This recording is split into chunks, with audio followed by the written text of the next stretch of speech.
Halo semuanya, di video kali ini kita akan melanjutkan pembahasan tentang AKM. Di video pertama sudah dibahas tentang latar belakang AKM, kemudian bentuk-bentuk soalnya, contoh-contoh soalnya sudah dibahas juga beberapa nomor. Kemudian di video kedua sudah dibahas tentang kebijakan terbaru dari AKM terkait dengan kelas, kemudian jadwalnya. Kemudian ada juga contoh-contoh soalnya juga ada di part yang kedua. Kemudian sekarang kita mau masuk di part yang ketiga tentang desain pengembangan soal AKM. Jadi filenya nanti bisa di-download di deskripsi seperti di video-video sebelumnya ya. Selalu disediakan link untuk download materinya ya. Karena ini materi untuk file ini ada 125 halaman, jadi mungkin tidak semuanya bisa terbahas dengan baik, jadi bisa dibaca sendiri nantinya. Tetapi di sini saya coba sampaikan poin-poin yang penting ya. Jadi di dalam file ini sudah ada semacam kisi-kisi lah untuk AKM-nya. Setiap jenjang lengkap ya, dari yang kelas 5, kelas 8 dan kelas 11. Juga contoh-contohnya berdasarkan tingkatannya juga sudah cukup jelas ya. Bisa dilihat dari daftar isinya di sini ada dari pendahuluan. Yang penting di sini bentuk soalnya, jenis-jenisnya, kemudian pengembangannya untuk literasi membaca. Jadi kan terbagi dua ya, literasi membaca, kemudian literasi untuk numerasi. Jadi ini terbagi dua filenya. Untuk literasi membaca dari halaman 12 sampai halaman 73. Nah, untuk pengembangan literasi numerasinya dari halaman 74 sampai dengan halaman 114 ya. Kemudian ada pelaksanaan kegiatannya dan lain-lain sampai selesai ya. Kira-kira seperti itu. Nah, untuk literasi untuk apa AKM-nya kan bukan cuma literasi dan numerasi ya, ada juga untuk survei karakternya dan survei lingkungan belajar. Untuk survei karakter mungkin di part-part selanjutnya akan disajikan model-model soalnya. Jadi ini masih untuk literasi dan numerasi. Langsung saja kita masuk ke pembahasannya ya. Jadi dari latar belakang saya rasa sudah cukup untuk model literasinya ya. Kemudian kita masuk di ruang lingkup ya. Sebenarnya di sini AKM-nya ya ternyata dibagi ke dalam 6 level ya, level 1 sampai level 6. Jadi setiap level 2 tingkatan kelas. Jadi kelas 1 itu level 1 bersama dengan kelas 2 sampai level 6 untuk kelas 11 sampai kelas 12 ya. Ini bentuk-bentuk soal pilihan ganda, kemudian ada pilihan ganda yang kompleks ya. Kemudian ada menjodohkan, isian, kemudian ada uraian. Seperti itu. Kita coba masuk melihat ya. Di sini ada perbedaan untuk AKM nasional dan AKM kelas dari distribusi jenis atau bentuk soalnya. Jadi lebih banyak ke pilihan ganda kompleks, yaitu memberi tanda cek pada kotak, kemudian memberi ya atau tidak dan lain-lain. Kemudian ada yang jawaban benar yang lebih dari satu. Jadi pilihan ganda kompleks ya. Ada AKM nasional ya. Kemudian ada AKM kelas yang dilaksanakan oleh guru di kelas. Ini AKM kelas kayaknya untuk semua jenjang. Sementara AKM untuk survei nasional untuk kelas 5, 8, dan 11. Seperti itu. Kecuali untuk pendidikan penyetaraan ya, paket A, paket B, paket C. Tetap untuk kelas 6, 9, dan 12 ikut AKM survei nasional. Sesuai dengan kebijakan dan yang ada di bulan Oktober 2020 ya, masih bisa saja nanti ada perubahannya. Kemudian bentuk-bentuk AKM dapat dilihat di halaman-halaman selanjutnya ya. Ini contohnya ya. Soal AKM-nya, diagram pohon berikut menunjukkan struktur angkatan kerja atau populasi kerja suatu negara. Jumlah penduduk pada tahun 1995 kurang lebih 3,4 juta orang. Nah, di sini ada strukturnya. Tahun struktur berakhir pada 31 Maret 1995. Ini ada angka 0001 di belakang ini. Kita belum tahu ini menandakan apa ya, ada keterangannya. Mungkin keterangannya ada di bawah. Oh ya, ini. Jumlah orang dinyatakan dalam ribuan. Jadi semua angka-angka di dalam sini 2656,5 ini dikali 1000. Jadi 2.600.000 ya. 2.600.000 orang. Populasi usia kerja didefinisikan sebagai usia 15-65. Orang-orang yang tidak dalam angkatan kerja, mereka yang tidak secara aktif mencari kerja atau tidak dapat bekerja. Oke, jadi di tabel ini dari 2.656.000 ya 500 orang di sini merupakan populasi usia kerja terbagi dua, ada yang tidak dalam angkatan kerja, ada yang dalam angkatan kerja. Yang dimaksud tidak dalam angkatan kerja itu adalah mereka yang tidak aktif mencari kerja atau tidak dapat bekerja. Jadi yang bekerja 64,2%, yang tidak bekerja 35,8%. Nah, ini ada angkanya, yang sebelah kiri menyatakan orangnya ya, jumlah orangnya, sementara yang kanan menyatakan persennya. Nah, di dalam angkatan kerja terbagi dua lagi, ada yang bekerja dan tidak bekerja. Lalu yang bekerja terbagi dua lagi, ada yang bekerja penuh, ada yang paruh waktu atau part time. Terbagi lagi, ada yang penuh, ada yang tidak penuh. Yang tidak bekerja terbagi dua, mencari pekerjaan dan mencari pekerjaan paruh waktu. Sementara yang tadi tidak dalam angkatan kerja, orang yang sudah tidak cari kerja lagi ya. Seperti itu. Ini data lengkapnya.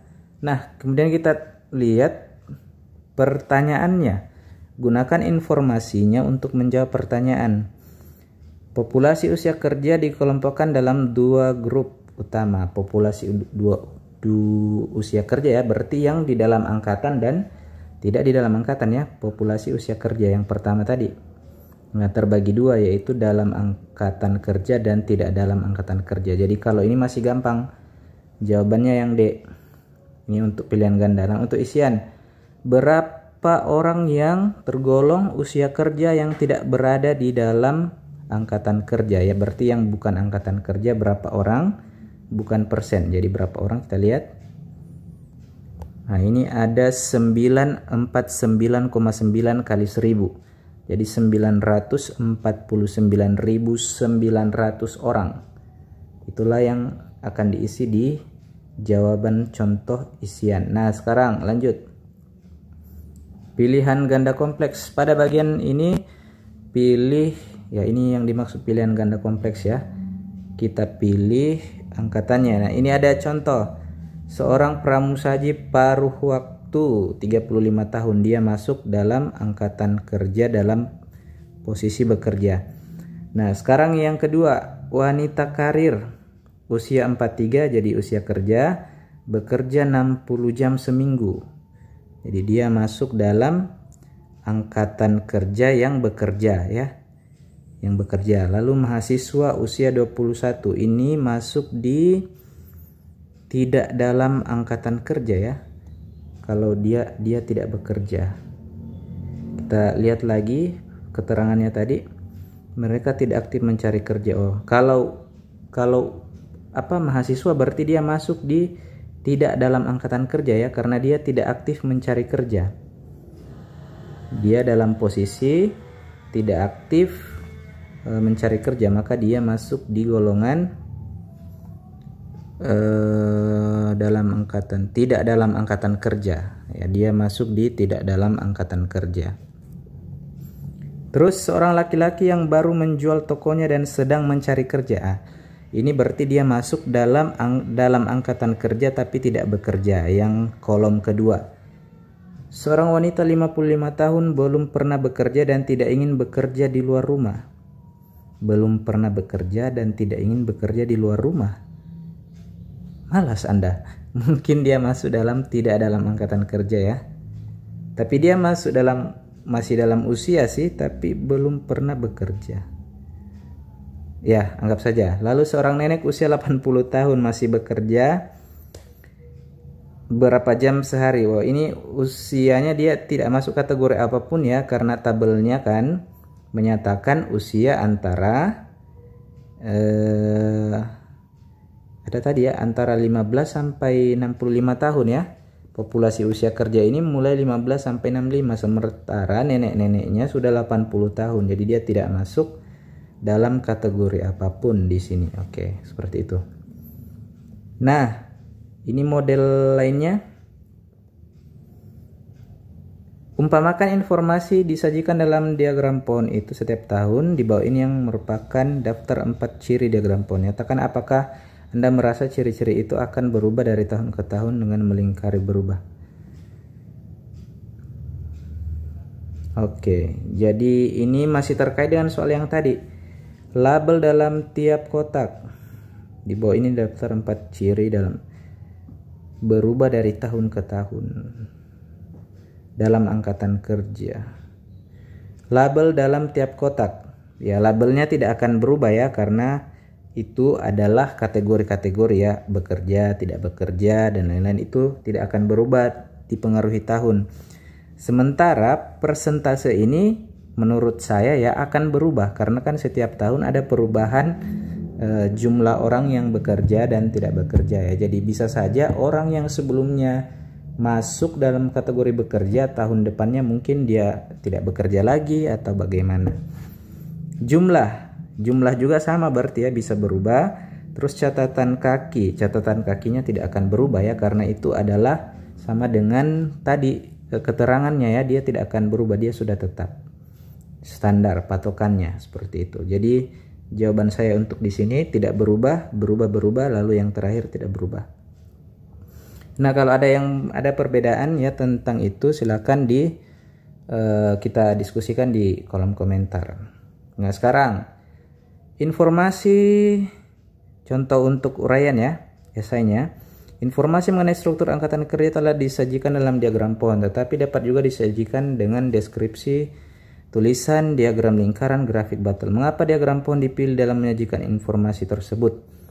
Ya, jadi menurut saya ya, mengapa pakai diagram pohon? Karena informasinya tentang apa tadi, dunia kerja tadi itu, angkatan kerja tadi itu sangat banyak ya, sangat banyak dan bercabang-cabang. Kalau misalnya dalam bentuk deskripsi tertulis itu akan membingungkan pembacanya. Dalam diagram lingkaran juga susah, karena di dalam satu bagian terdapat 2 bagian lagi bercabang. Nah, itu kalau dalam diagram lingkaran dituliskan, dia tidak akan bisa. Dalam grafik pun, karena pengaruhnya ada yang terbagi ya, dari satu bagian terbagi 2, dan dalam tabel juga seperti itu, tidak akan bisa dituliskan. Jadi paling efektif disajikan dalam diagram pohon. Nah, kita cek lagi, bayangkan ya, kalau misalnya ini dalam angkatan kerja terus terbagi 2, bekerja tidak bekerja terus terbagi 2 lagi, bagaimana membuatnya dalam diagram batang ataupun diagram lingkaran? Akan sangat sulit ya. Jadi diagram pohon seperti ini sudah sangat pas untuk menggambarkan angkatan kerja atau populasi usia kerja. Itu alasan saya ya. Kira-kira itu yang mau dituliskan di uraian. Nah, sekarang kita masuk di yang tadi baru pengenalan model-model contoh soalnya, mulai dari pilihan ganda sampai uraian. Nah, sekarang kita masuk ke literasi membacanya. Nah, literasi membaca ini ada pengertiannya, bagaimana kita mengolah atau memahami, menggunakan, mengevaluasi bentuk-bentuk teks tertulis ya. Jadi ada banyak konteksnya, bisa dibaca sendiri nanti. Ada berupa teks sastra, ada berupa teks informasi, ada berupa 2 itu ya, teks sastra dan teks informasi yang umum. Kadang teks informasi itu yang ada gambar, foto, tabel ya, grafik seperti itu. Nah, contoh teks informasi dan teks sastra pembagiannya kontennya ya. Ini. Kalau untuk kelas 5 itu 50-50, kalau kelas 8 lebih banyak untuk teks informasinya Dan semakin tinggi ke kelas 11 lebih tinggi lagi teks informasinya dibanding teks sastranya. Sementara untuk konteksnya ada yang konteks personal ya, perorangan seperti ini. Ada contohnya. Kemudian ada yang konteks sosial budaya, mencerminkan budaya. Seperti ini. Teks-teksnya ya, ini petunjuk soal maksudnya ya teksnya ya. Ada yang scientific. Nah, ada seperti ini berupa manfaat ikan disajikan, kemudian dibandingkan omega 3-nya ya. Ini secara scientific. Kemudian di sini kita lihat distribusinya, ada yang 60% untuk kelas 5 lalu 30-10. Semakin tinggi kelasnya maka untuk personal makin berkurang dan sosial budaya dan saintifiknya makin tinggi. Ya, jadi kelas 11 itu nilai saintifiknya sudah 30%. Nah, ini ada level kognitif atau bahasanya adalah tingkatan berpikir. Tingkatan berpikir yang harus dimiliki siswa terbagi 3. Yang paling rendah ada yang hanya namanya menemukan informasi. Nah, selanjutnya ada yang memahami. Ini lebih tinggi sedikit. Kemudian yang paling tinggi adalah mengevaluasi atau merefleksikan. Ini baru AKM literasi ya, belum numerasi. Jadi ada persennya. Semakin tinggi kelasnya level kognitif untuk yang paling sulit yaitu mengevaluasi dan merefleksi itu makin tinggi juga ya. Jadi kelas rendah, kelas 5 untuk mengevaluasinya masih 10%, tapi di kelas 11 nanti sudah 30%. Kemudian ada learning progression, kemajuan belajarnya ini kesinambungan suatu materi mungkin ya.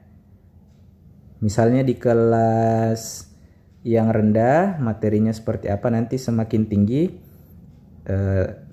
learning progressionnya maka semakin tinggi juga, semakin kompleks ya, seperti itu tingkat kesulitannya.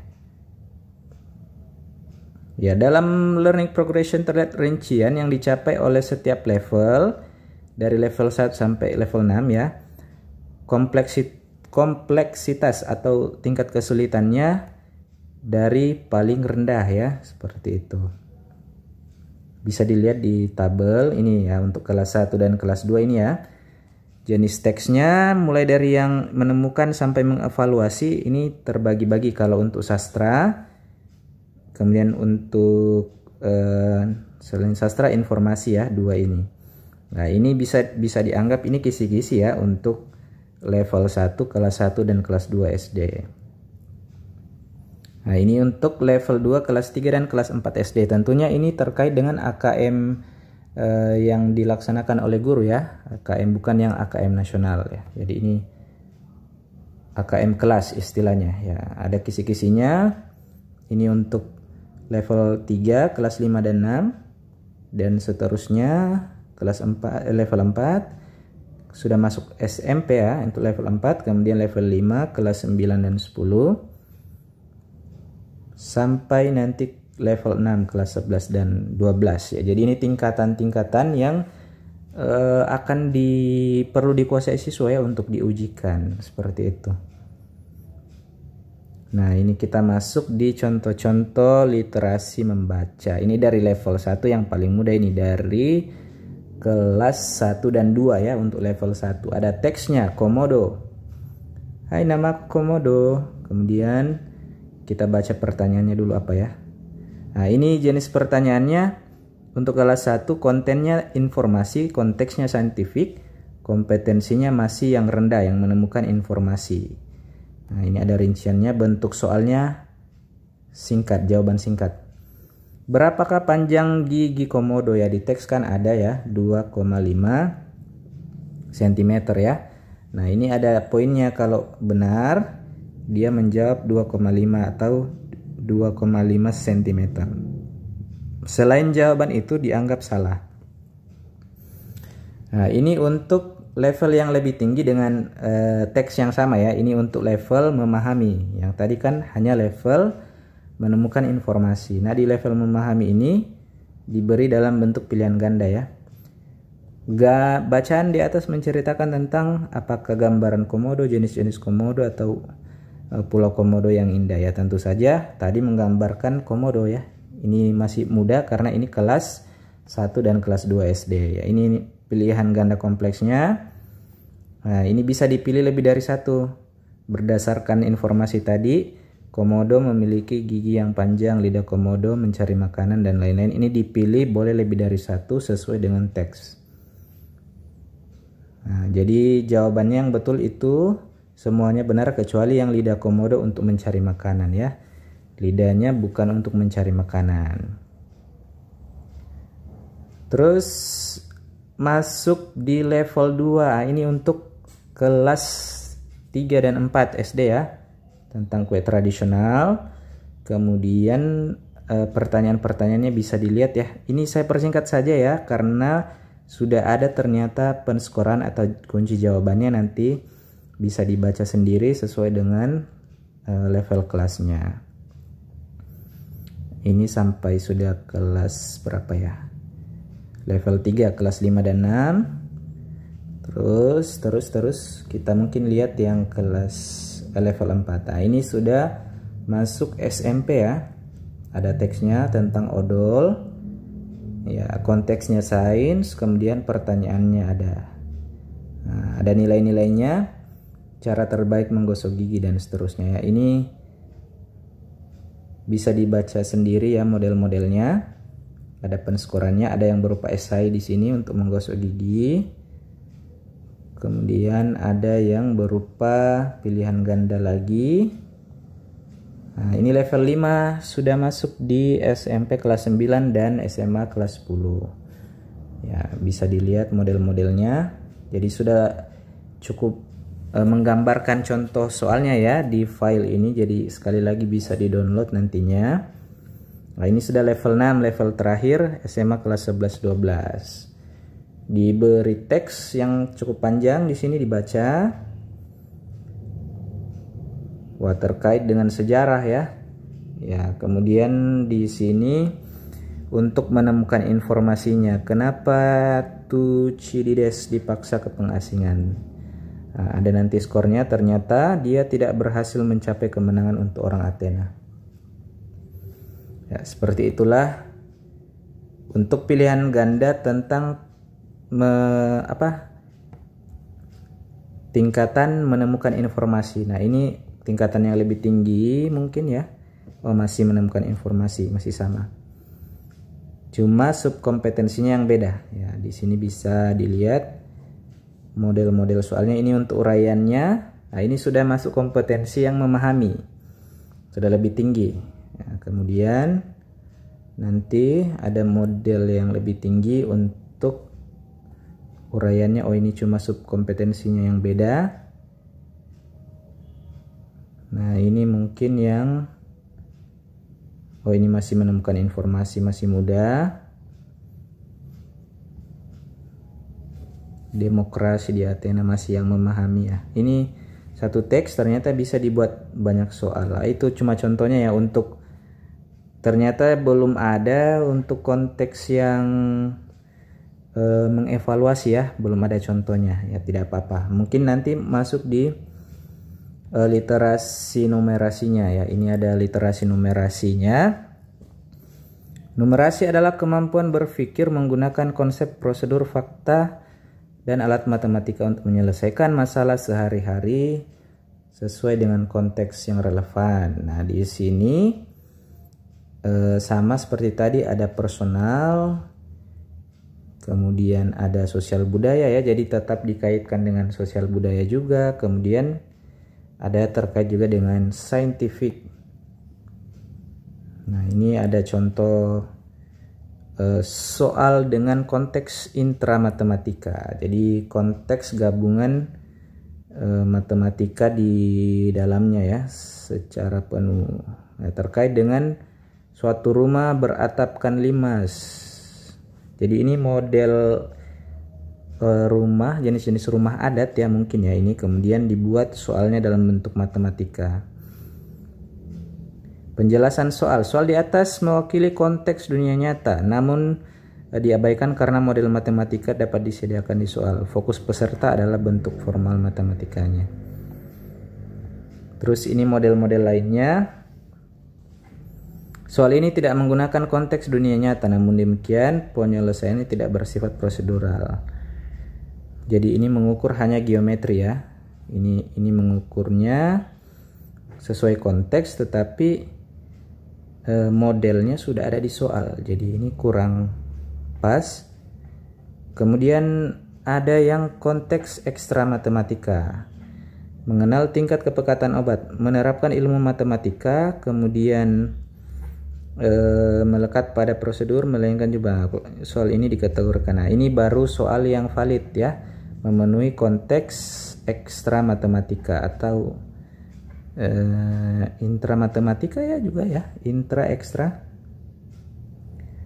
Ada dua istilah tadi, saya kurang jelas membacanya.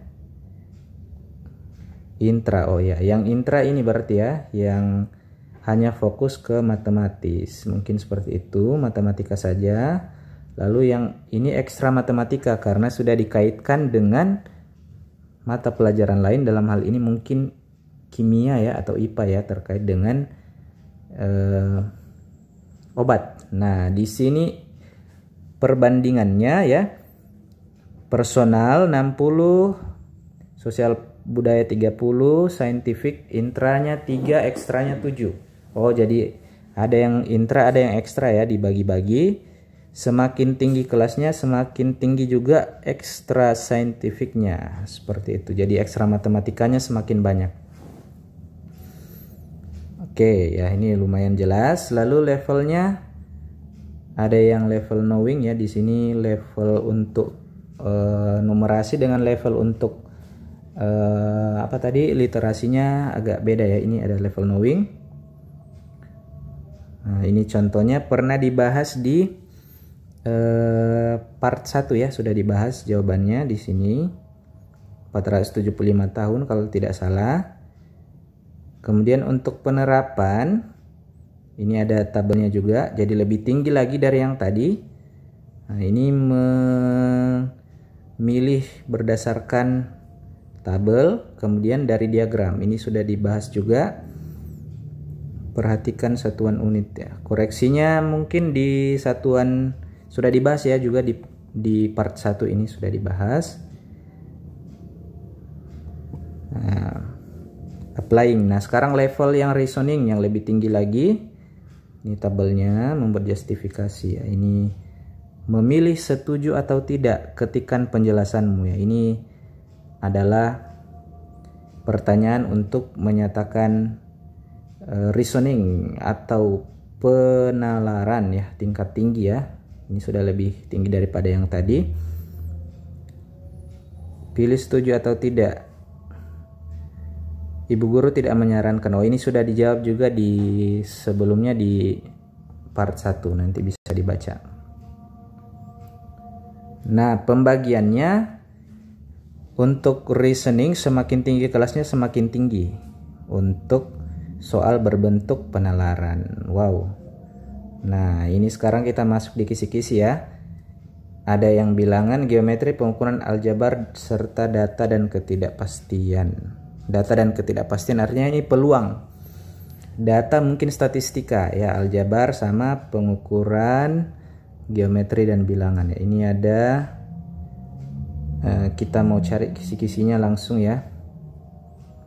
Geometri, kemudian aljabar, kemudian data dan ketidakpastian ya, tentang peluang, cakupannya dalam tabel. Nah, inilah kisi-kisinya. Untuk kelas 5 yang harus dikuasai adalah kompetensi bilangan di bagian representasi, urutan, dan operasi ya, ini kisi-kisinya. Terus untuk geometri, bangun geometri dan pengukuran, ini ada kisi-kisi yang harus dikuasai. Aljabar juga ada, rasio tidak masuk ya, kemudian data dan ketidakpastian.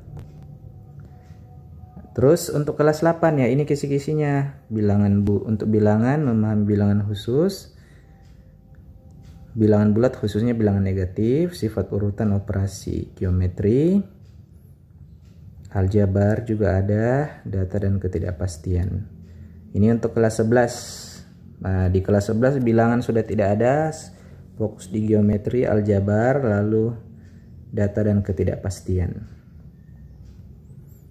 Nah, learning progression, kemajuan pembelajaran, ini kayaknya perbedaan dari tiap kelas ya. Kalau di kelas 2 representasi dari bilangan itu seperti ini, tapi di kelas 4 mulai berbeda dan kelas 6 berbeda. Kelas 8 dan 10 sudah tidak ada. Dan seterusnya, ini bisa dibilang tabel yang membedakan ya di kelas 2, 4, 6, 8 dan 10 itu perbedaannya apa. Nah, ini misalnya untuk geometri. Nah, ini perbedaannya sampai di kelas 10 yang sudah memakai perbandingan trigonometri. Kalau kelas 8 masih Pitagoras. Kelas 6 masih menghitung luas bangun. Dan seterusnya, ini untuk aljabar. Nah, ini pembagiannya, semakin tinggi kelasnya maka semakin banyak aljabarnya, semakin banyak juga ketidakpastiannya. Nah, pengukuran dan bilangannya dikurangi ya. Jadi lebih tinggi di masalah data dan ketidakpastian dan aljabar. Nah, ini sekarang contoh-contoh soalnya, ini untuk kelas 1, kelas 4 dan kelas 6 ya, sorry. Nah, ada soalnya. P dan Q merepresentasikan bilangan pecahan. Pasangkan P dan Q sesuai nilai pecahan yang mungkin. Jadi P itu setengah ya, 1/2 dari 0 sampai 1 ya, 1/2, lalu Q itu 3/4.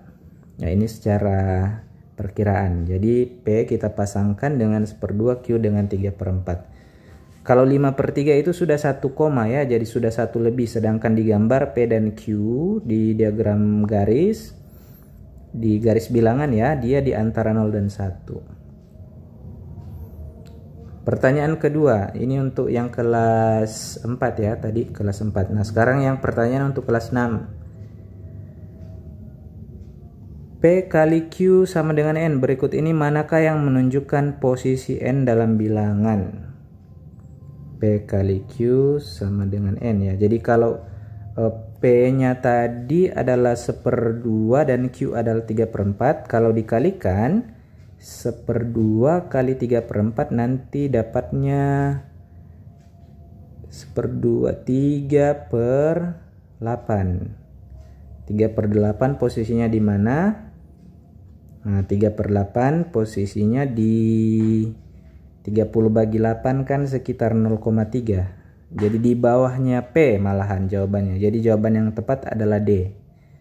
Ini bersumber dari soal TIMSS ya. Soal yang diujikan yang Indonesia ada di peringkat-peringkat terakhir itu ya. Jadi ini untuk kelas 6 SD.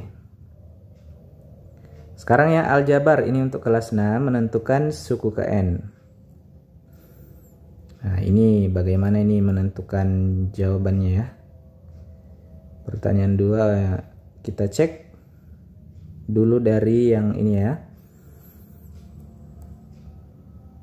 Persegi ukuran 3x3 ada yang di tengahnya hitam 1, terus yang ukuran 4x4 ada 2 yang hitam, 2x2. Berarti yang di tengah ini berpola ya. Yang di luar juga berpola. Jadi polanya adalah 3/2 dikurang 1/2. Yang hitam 1/2. Seperti itu. Jadi kalau ditanyakan pola ke berapa yang ditanyakan, kita baca. 4 berhasil membentuk persegi dengan total kepingan hitam dan merah sebanyak 64 keping. Berarti akar 64 8. Berapa kepingan hitam? Kepingan hitamnya berarti 7 kali 7, 49. Jadi yang kepingan hitam yang di dalam adalah 7 kali 7, 49. Sementara kepingan yang merahnya adalah 64 kurang 49, jadi 15. Selesai. Ini kelas 6, bayangkan ya untuk kelas 6 SD. Pertanyaan kedua, persegi yang berhasil dibentuk oleh 4 memiliki 49 kepingan hitam. maka banyak kepingan merah untuk membentuk persegi yang digunakan. Nah, jadi kalau yang hitam itu 49 berarti 7 kali 7 ya. Berarti untuk kepingan yang warna merah kan 8 kali 8 64. Jadi 64 kurang 49. Jadi jawabannya 15 ya. Cuma kebalikan ya nomor 1 dan 2 ini.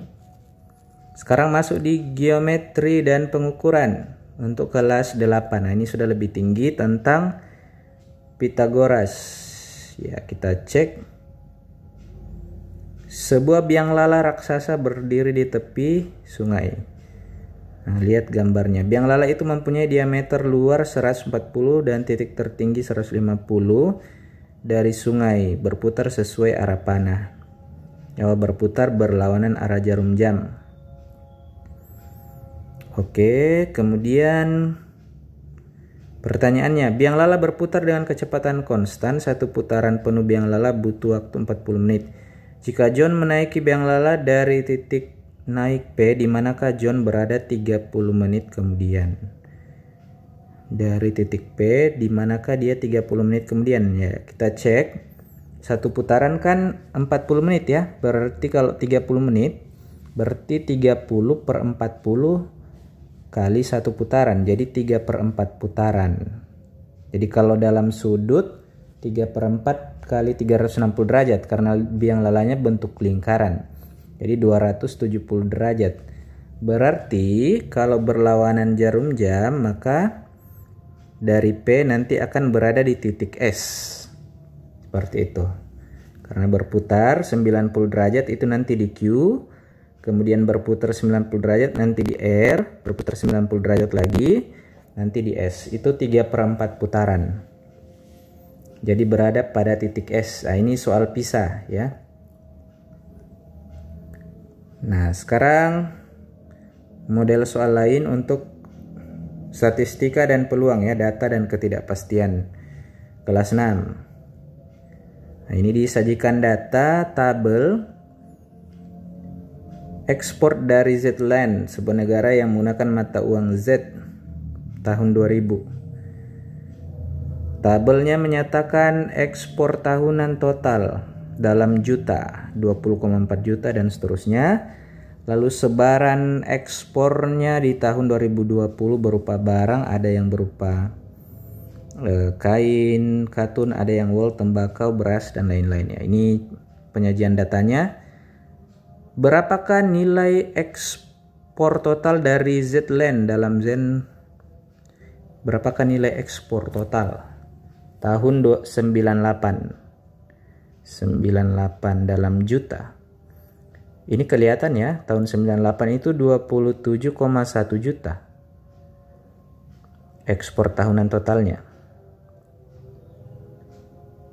Ya, sudah selesai. Jadi jawabannya adalah 27.100.000 ya, 27.100.000 ya nilai ekspornya. Ya, dalam mata uang Z ya, bukan rupiah ya. Tadi saya hampir bilang rupiah. Berapa harga jus buah yang diekspor Z-Land tahun 2000? Nah, kita lihat tahun 2000 buahnya ada jus buah ya. Jus buah 9%. Jadi 9 per 100 kali, lihat ekspor tahun 2000 42,6. Jadi 9 per 100 kali 42,6. Jadi 9 kali 426. Baru dibagi 100. Ya, nanti dapat jawabannya kira-kira 36, 378, 3834 ya, sekitaran 3,8 juta ya. Seperti itu jawabannya untuk pertanyaan. Nah, ini ada jawabannya yang D ya, 3,8 juta ya. Jadi saya kurang ini menghitungnya, mungkin yang lain bisa. Kalau ada perbedaan pendapat bisa tulis di komentar. Ini untuk kelas 6 lagi, bentuk pilihan ganda. Penguin. Penguin, setelah pulang dari perjalanan wisata, Jin mencari informasi tentang rata-rata anak penguin. 3 jenis penguin, Gento, Rockhooper, dan Magellanik. Ya, ini ada 3 jenis, diberi warna berbeda di sini ya. Ada yang coklat, ada yang apa yang membedakannya ini? Ada yang hitam gelap, ada yang agak keputihan, ada yang coklat. Berdasarkan diagram di atas, manakah yang benar, mana yang salah ya? Jadi kita mau memilih benar salah dari sini. Oke. Kita cek pernyataan yang pertama. Pada tahun 2000 rata-rata jumlah anak penguin yang dibesarkan setiap pasangan penguin lebih dari 0,6. Kita lihat tahun 2000 itu semuanya lebih dari 0,6 ya, semuanya di atas 0,6 ini. Jadi jawabannya benar. Terus pernyataan kedua, pada tahun 2006 secara rata-rata kurang dari 80% membesarkan seorang anak. Kita cek tahun 2006 ya, kalau dijumlahkan sih 0,4 tambah ya 0,4 tambah 0,5 jadi 0,9 tambah 0,7 jadi 1,6 bagi 3 ya, karena ada 3, 1,6 bagi 3 jadi cuma 0,5 lebih. Jadi kurang dari 80%. Ya benar ya, benar. Terus rata-rata jumlah anak penguin Magellanik yang dibesarkan per pasangan penguin menurun antara 2001 dan 2004. 2001 ke 2004 yang Magellanik yang hitam. 2001 ke 2004 iya menurun ya. 2001 itu 1, terus 2002 0,8 lebih, terus 2003 di bawah 0,8, 2004 0,5 ya, jadi mengalami penurunan. Jadi benar ya, seperti itu cara membacanya. Terus nah ini kelas 10. Nah, ini sudah masuk contoh ketiga, kelas 10. Pemutar yang rusak. Pemutar memproduksi 2 alat, pemutar video dan pemutar audio. Di akhir produksi harian, pemutar yang diproduksi diuji, yang rusak akan disingkirkan untuk diperbaiki.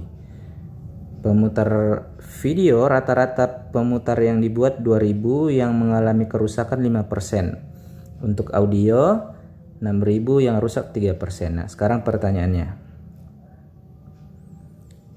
Sepertiga pemutar yang diproduksi tiap hari adalah pemutar video. Sepertiga ya. Jadi kita cek.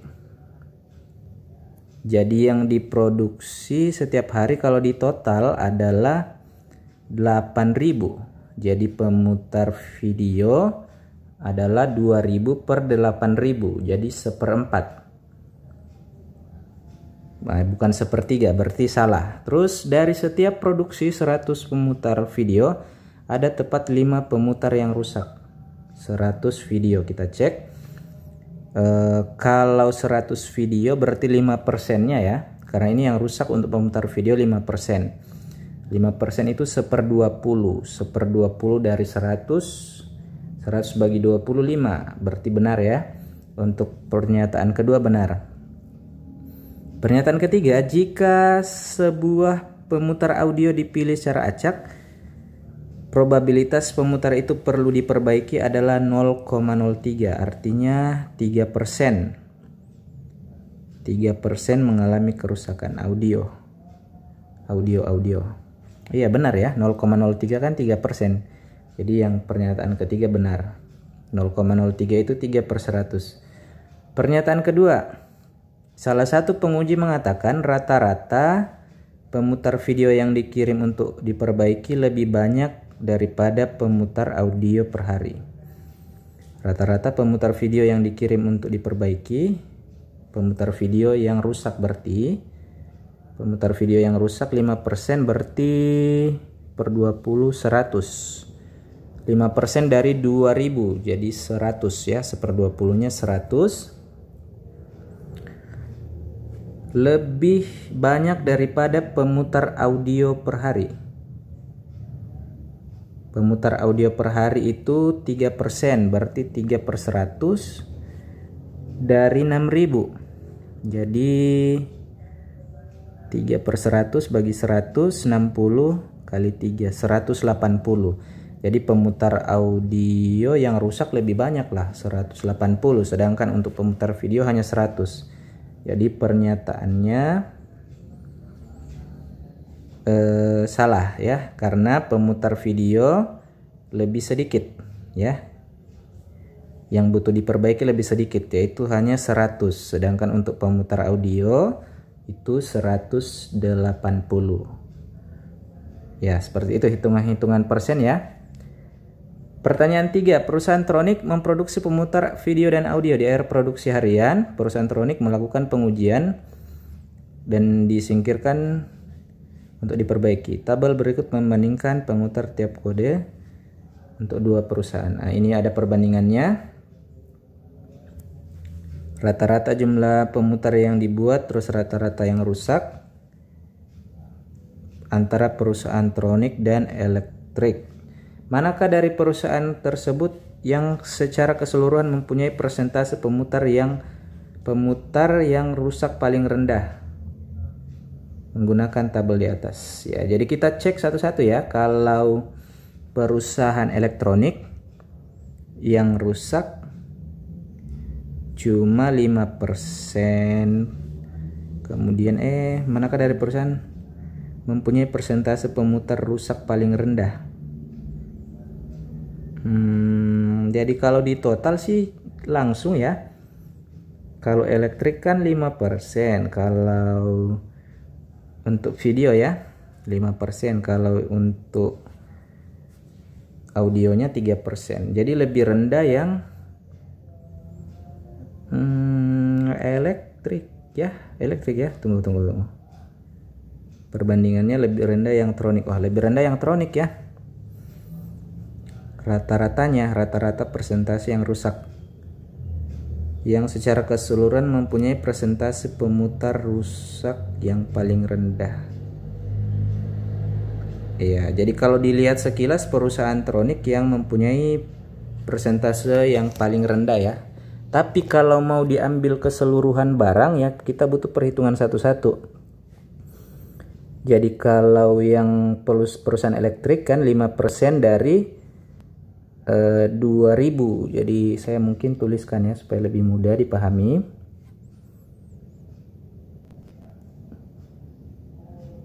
Saya coba tuliskan di sini. 5% dari 2000 ini berarti 1/20 berarti 100. Sementara ini kalau 4%, 1/25, 70, 4/100 itu 1/25 dari 70, berarti 2, sisa 20, 200, 28, 280, 70, 25, 200 ya, 280. Sementara untuk ini 3% itu 180, sementara untuk ini 2% berarti 1/50, 20 ya, 20 buah ya. Jadi perbedaannya cukup banyak ya, 3/100, 3, oh cuma 20 ya, 3% 20, sorry 3/100 ya, cuma 20. Nah sekarang kita jumlahkan untuk elektronik dulu ya. Elektronik saya kasih kode mungkin warna hijau. Elektrik ya, elektrik yang rusak berarti sebanyak 120 ya, 120 untuk elektrik dari total barang sebanyak 8.000. Kalau dijumlahkan, nah ini dikali 100%. Nanti dicoret. nanti dicoret, nanti dapat 12 bagi 8 sebanyak 1,5%. Ini untuk elektrik. Nah sekarang saya coba untuk yang tronik. Ini totalnya 300 per totalnya 8.000 ya, 8.000 juga ya, 8.000. Oh yang jelas ya masih lebih rendah yang perusahaan elektrik ternyata ya, karena ini 300, 30 bagi 8 sekitaran 3,7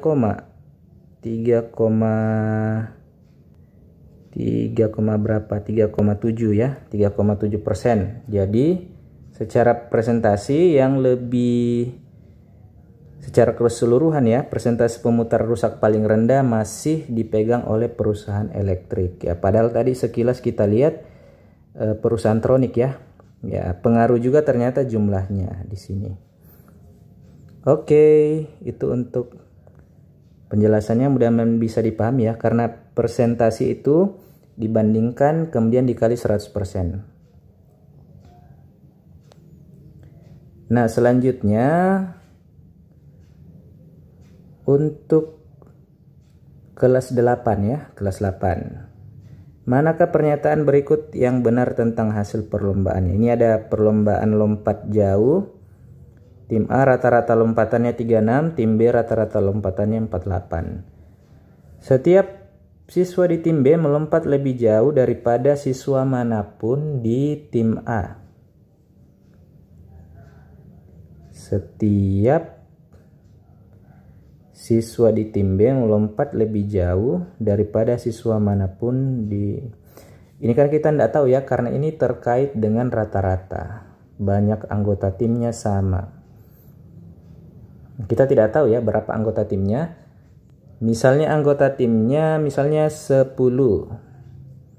Jadi dianggap bahwa tim A rata-ratanya jumlahnya 36, sementara B 48. Belum tentu ya, bisa saja ada yang di tim B lompatannya lebih rendah ya misalnya, tetapi diimbangi oleh peserta lain yang lompatannya lebih tinggi dari 4,8. Jadi yang rendah itu tertutupi oleh yang tinggi.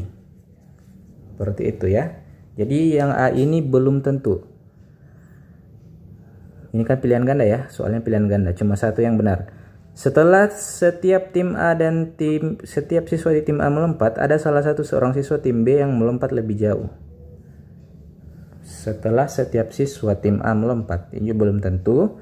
Sebagai sebuah grup, tim B melompat lebih jauh daripada tim A. Ini benar ya. Sebagai grup, tim B melompat lebih jauh daripada tim A. Beberapa siswa tim A melompat lebih jauh dari beberapa siswa di tim B. Rasanya tidak mungkin kalau beberapa ya, karena nanti rata-ratanya akan lebih tinggi nanti. Jadi yang lebih tepat menurut saya yang C. Nah, ini ada contoh format kisi-kisi ya. Kisi-kisi AKM numerasi. Tapi kok kosong ya. Kisi-kisinya tadi sudah ada sih sebenarnya, ini sisa dicocokkan. Tadi sudah ada contoh-contohnya. Pelaksanaannya, penyusunannya, dan lain-lain. Ini untuk tim penyusun sebenarnya.